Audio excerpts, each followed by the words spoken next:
नौशर फिरोज खान ख़बर शामिल क्यों पिया मंसूर मलिक की रिपोर्ट मुताबिक मज़दूरनि के आलमी ॾींहं ते शिकागो के शहीदन के भेटा पेश करण लाइ नौशर फिरोज ज़िले अंदर मुख़्तलिफ़ मज़दूर यूनियन तंज़ीमुनि पारां रैलियूं कढियूं वयूं। रैलीअ में शामिल माण्हुनि जे हथनि में मज़दूरनि जे हासिलात लाइ झंडा ऐं बैनर हुआ।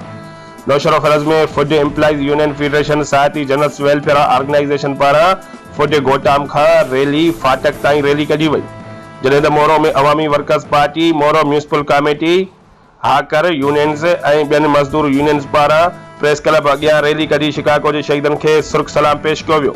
उन मौक़े ते अॻुवाननि जावेद यूनिस राजपर, ख़ादिम हुसैन मरी, मोहम्मद बख्श गोपांग ऐं ॿियनि चयो त शिकागो जे शहीद मज़दूरनि जे हक़नि जी हासिलात लाइ पंहिंजे जाननि जूं क़ुर्बानियूं ॾिनियूं। उन्हनि खे असां कॾहिं बि विसारे नथा सघूं, खेनि सुर्ख सलाम पेश कयूं था। उन्हनि चयो त मज़दूरनि जे हक़नि लाइ गॾिजी जिदोजहद करणी पवंदी, छाकाणि त मज़दूरनि खे ॾींहुं राति वॾी महिनत करण बावजूदि उजूरो तमामु घटि ॾिनो वञे थो। हुननि चयो त हुकुमरान ऐं सनअतकार तबिको मज़दूरनि जो मुआशी इस्तेहसाल करे रहियो आहे ऐं सरमाएदार तबिको नथो चाहे त मज़दूरनि खे ॿिनि वेलनि जी मानी बि नसीब थिए।